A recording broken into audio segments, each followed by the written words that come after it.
ഞാൻ പള്ളിക്കത്തോട് സി ആണെന്ന് അറിയാം.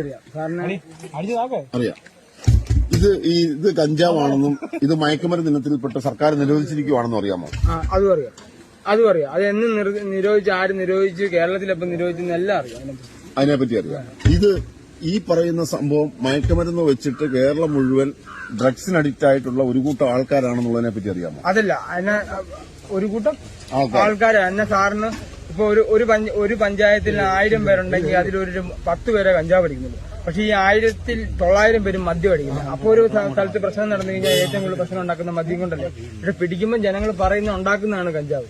ഞാൻ ചോദിക്കട്ടെ, MDMA ഉണ്ട്, പ്രൊതലീനുണ്ട്, മോർഫിനുണ്ട്, അതുപോലെ തന്നെ LSD ഉണ്ട്. അതിനൊക്കെ കാശ് വേണം. അതൊക്കെ വലിയ കാശ്. അല്ല, ഞാൻ പറഞ്ഞ അങ്ങനെ കാശ് 2000 രൂപയില്ലേ?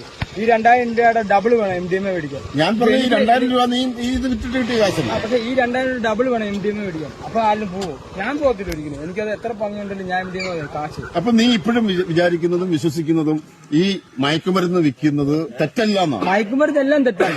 ആശുപത്രി. പക്ഷെ ഇത് മയക്കുമരുന്നാണോ? അല്ല, ഇത് മയക്കുമരുന്നിന്റെ കൂട്ടത്തിൽ സർക്കാർ 85 പെടുത്തിയത് വെറും 29 വർഷമായിരുന്നു. ഇത് മയക്കുമരുന്നല്ല, കഞ്ചാവ് മയക്കുമരുന്നല്ല. 39 വർഷമായിരുന്നു. കഞ്ചാവ് മയക്കുമരുന്നല്ല. മയക്കുമരുന്ന് സർക്കാർ പെടുത്തിയതാ. അത് പൊതുവെ ഒരു പ്രകൃതിയുടെ ഇത് നോക്കുവാണെങ്കിൽ ഒരിക്കലും ആരും പറയത്തില്ല. കാരണം ഇതിനെ പറയത്തില്ല. കാരണം ഞാൻ നിന്റെ പേര് കേസെടുക്കുവാണ്. അതെടുത്തു. അതുപോലെ തന്നെ എന്റെ SIമാരുണ്ട്, കേസെടുക്കുവാണ്.